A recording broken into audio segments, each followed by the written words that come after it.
l'attaque du camp d'Anyama.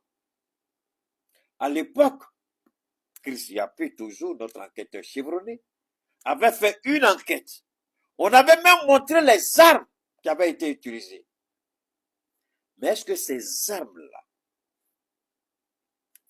une seule Kalachnikov, une machette pour attaquer un camp, et c'est sur cette base-là, ce maudit de procureur qui va brûler en enfer, l'argent que tu prends aujourd'hui avec Draman pour essayer de détruire la vie d'un homme, au nom de la politique, croyant que tu rends la justice, wallahi billah, et je le jure, procureur, si tu sais ce que je vois qui t'attend, tu vas éviter de faire ce que tu veux faire.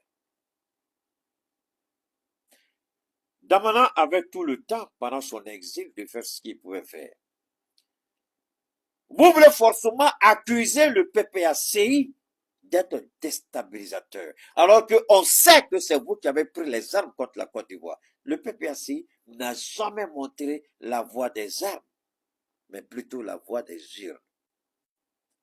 Gbagbo Laurent a subi les affres du fouet. Bala Keïta est allé le chercher à la faveur de la chute du mur de Berlin et le vent de l'Est,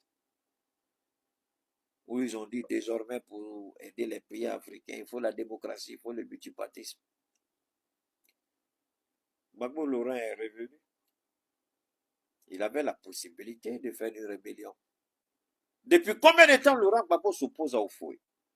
Pas un seul jour, il n'a montré la voie de la rébellion armée, mais l'opposition politique. Et aujourd'hui, Damana Picasse, il a dit comment il a rencontré Damana Picasse.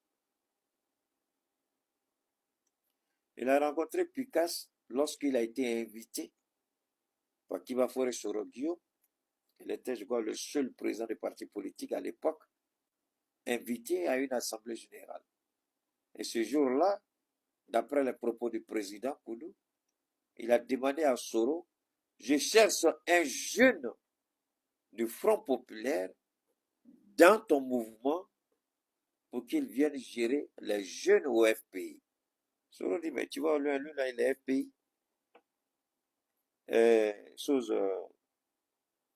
Ce jour-là, il parlait avec, il était allé rendre, je crois qu'il était avec Soul sa maman. C'est ce jour-là qu'il a dit ça. Quand Soul et sa maman sont allés saluer le président Laurent Gbagbo. Il dit, mais c'est grâce à Soro que lui, il a connu Damana Picasse. Et depuis lors, il n'a pas traité. Pourquoi aujourd'hui, Damana Picasse est acculé? Je vais vous donner une information. Pour moi, ce n'est pas une révélation, c'est un fait. Mais je suis le seul à vous donner cette information aujourd'hui. Damana Picasse lui-même n'a même pas une idée de ce que je vais dire. Parce que si tu sais utiliser l'information que je vais donner, si son avocat sait utiliser, ils vont humilier l'idiot d'avocat, le bâtard qui va pourrir en enfer demain. Tous ceux qui rendent un mauvais jugement pour moi, ils vont périr en enfer. C'est ce que Alassane Ouattara n'a jamais pardonné à Damana Picasse. Comment il peut avoir Damana Picasse? Comment il peut briser Damana Picasse politiquement? Puisque Damana Picasse s'est opposé à sa proclamation, lui, le Manitou, le demi-dieu des Ivoiriens, comme président. Donc, Alassane Ouattara, il faut, dès que Damana Picasse est rentré d'exil, la persécution a commencé.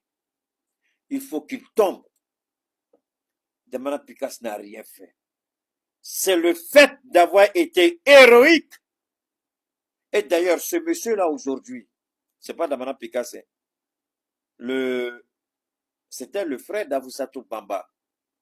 Le Bamba, là, il était le porte-parole de la CEI. Mais il a tourné son dos à Ouattara, il a disparu, on ne sait même plus où il est. Le Bamba, là, il a disparu, on ne sait pas où il est. Moi, j'ai été étonné de voir, alors que c'est à lui que Damana Picasse a arraché. Parce que Damana Picasse a arraché. Il a dit qu'il n'y a pas eu de compilation. Ça veut dire quoi? Ils veulent proclamer des résultats sur la base de coups de fil, alors que Il faut une compilation. Ça veut dire, dans telle région, les décisions sont arrivées à la commission électorale locale. On regarde, est-ce que le nombre d'inscrits correspond? Est-ce que le nombre de votants est inférieur ou supérieur au nombre d'inscrits? Parce que si le nombre de votants est supérieur au nombre d'inscrits, ça veut dire qu'il y a eu fraude. Et curieusement, il y a eu fraude dans beaucoup de coins où le nombre de votants était supérieur au nombre d'inscrits. Comment vous pouvez comprendre ça?